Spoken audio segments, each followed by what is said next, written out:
placed under arrest and charged with disorderly conduct. We are an independent podcast that focuses on the worst of military crimes and the victims and the voices left behind in their wake. Views by the hosts and guests are our own and do not reflect those of our sponsors or employers. We do our best with accuracy, but please rely on this information at your own risk. Episode may contain sensitive subject matter. Viewer discretion is advised. When Justice Goes AWOL is not affiliated with the military in any way.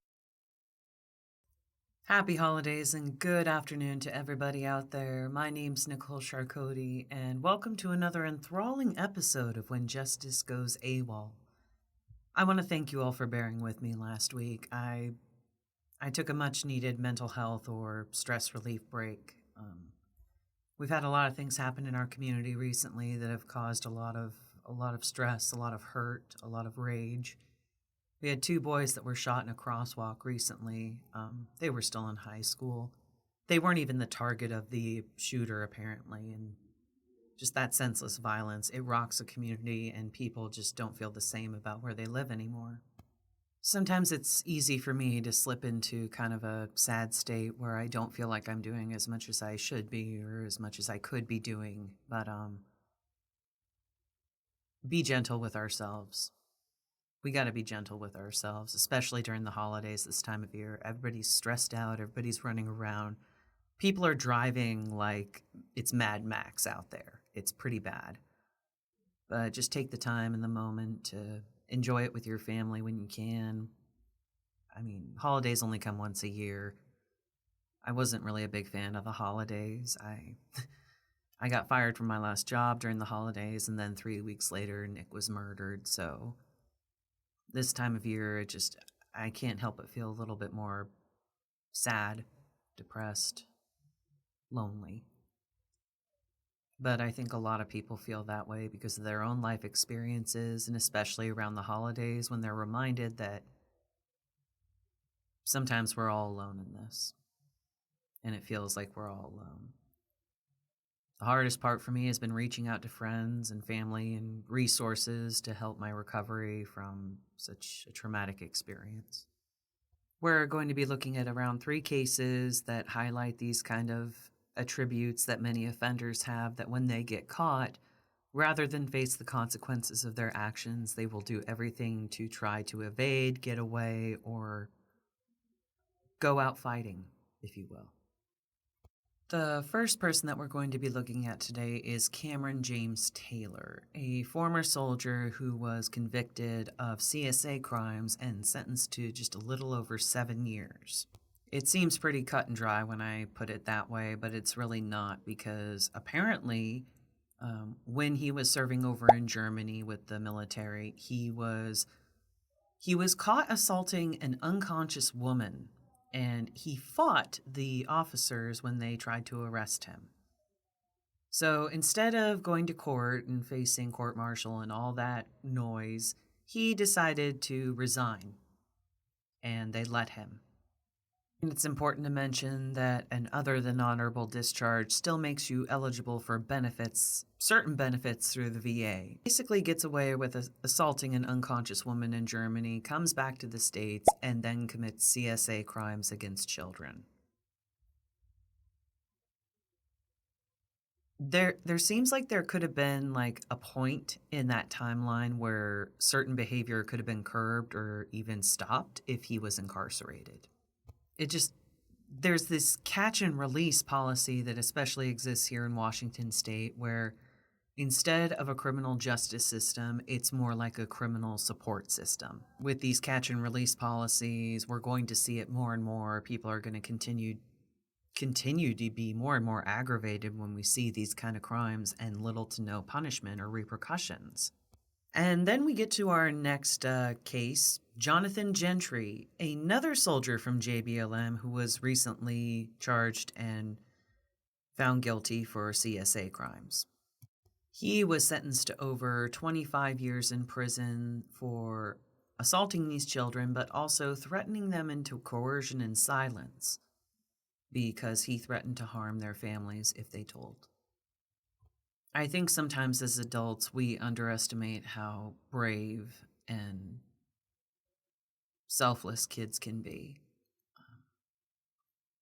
They are willing to put themselves on the line to protect their families because they feel nothing but love and they want to.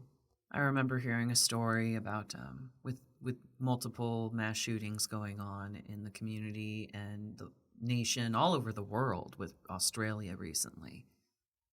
But there was a little girl who, I guess her school had a 4-H club or something, and she had this horse. And they were talking about making the horse like the school mascot. That way she could take her horse to school with her, and she was so excited about that idea. And then she came home one day, and she was very sad, and her mom asked her what was going on. She said, "I don't think I want to take my horse to school, because if there's a shooting, she might get hurt or die. So I'll just go to school."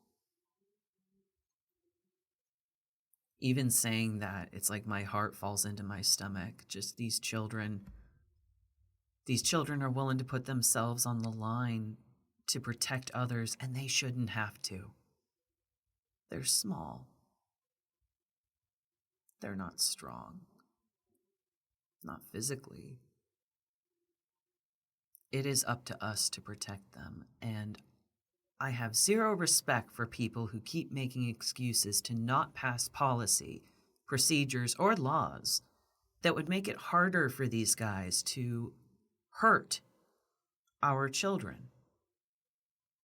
We are making it easier for them to get away with these crimes, to reoffend, to go through prisons or jails like they have a revolving door system, and it's going to keep getting worse. I shouldn't have to praise the bravery of children because it's not their job to be brave. We're the ones who show them how to be brave. And I just hope that we can show the same kind of strength for them when law changes happen and more people learn about what exactly is in the law that could affect them and their family. And then there was a case a little while ago involving a retired U.S. Navy doctor named Bruce Koval Minnelli. It's discovered that he is attempting to commit CSA crimes against children. And he meets with a decoy from the Seattle PD, and they talk about meeting up in a hotel room in Seattle with an 11-year-old and a 7-year-old, so that he can meet them with the purpose of assaulting them. He meets with the detective, and they talk a little over 90 minutes, actually, and then he leaves. And what he doesn't know is in the hotel room, there are Seattle police officers holed up in there waiting for him to knock on the door, which is exactly what happens.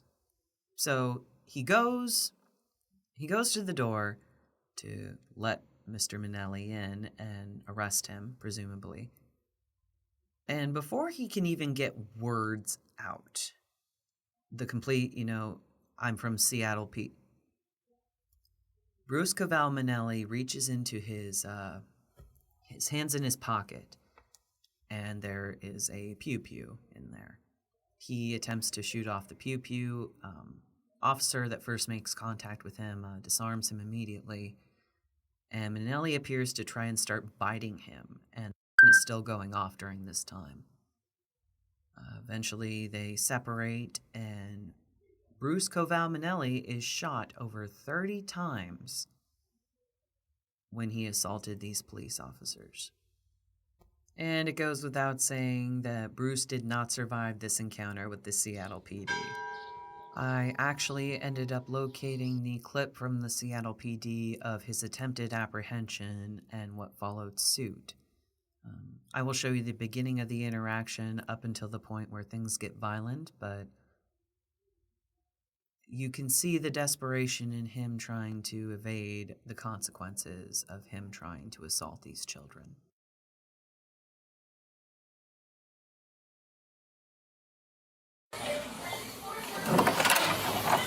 Hey, Officer Thomas, Seattle people.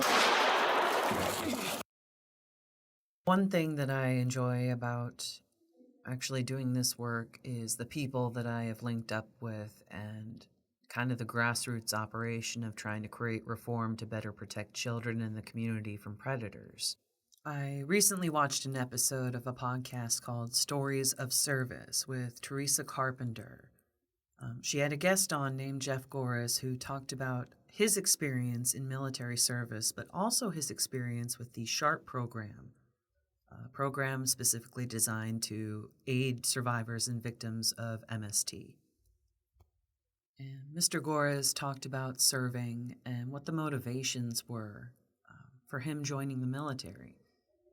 And it boiled down to being part of something that was bigger than themselves, to have, somebody have your back and know that you would do the same for them, that camaraderie, but also just carrying on the tradition of warriors in the family. It's generational. And many people do take a lot of pride in serving our country through the armed forces, and they should. The people that join for the right reasons definitely should take pride in that. And then he talked about working with aviation, senior staff, but then he was no longer deployable, so they asked him to be part of the SHARP program. And I really recommend that you watch the episode. Again, it's Theresa Carpenter from Stories of Service. You can find her on YouTube, but he talks about the bureaucracies and the hurdles that you basically have to go through to do the right thing. How hard they made it to basically do the right thing. The command basically held all the cards in a lot of situations, and favoritism, and it's more about image than it is about getting results or based on performance of individuals. And you don't get quality over that. You get quantity, but you don't get quality. And the SHARP program had its own gaps or cracks in the system that needed to be addressed, but just weren't. Mr. Gorres didn't even have a successor lined up for his position, which was basically the head of organizing the checks and balances of the SHARP program. The approach was totally ineffective, and it contributed to nothing but a dismissive atmosphere for people who did report. Being able to find that inner strength and be a voice for victims and people who can't stand up for themselves because of the systems that they're up against, that is the grassroots movement right now, is using our voices, being heard, being listened to, and being taken seriously. Because I will never stop talking about this. Too many times people try to discredit the accuser rather than the perpetrator because we don't want to think that they exist in our communities. We don't like to acknowledge the fact that there are people out there who would do this. There are people out there who victimize others and children. We have to address it. If anything is going to get better or change, it needs to be addressed. Voices need to be heard, and people need to stand up for a cause that they believe in and really double down on it. It doesn't have to be saving the world. Start with your community. Then get to the world. If there's one takeaway from this, it's that offenders don't like being held accountable. They don't like it when people call them out on their... They don't like it when people know who they are. I think it's time that we let the rest of the world know exactly who these people are so that others know. On our next episode, we'll be taking a look at people who were tried, convicted, and sentenced, but then used different avenues to challenge the very system that sentenced them for their crimes. Let's just say the ACLU getting involved is not always a good thing. And Mr. Gorres made another wonderful point when he said, effective and good leaders will not stick around for this kind of bull. They see what's happening in the system. It is nothing like what they imagined serving our country was like, and we are having a recruitment problem where we cannot retain people for their contract of service. Everyone, I hope you have a very safe and happy holiday. I hope we get some snow, but not too much. I want a lot of things, but we'll see what happens. So, I'm Nicole Charcoti, and this is When Justice Goes AWOL. Take care, everybody.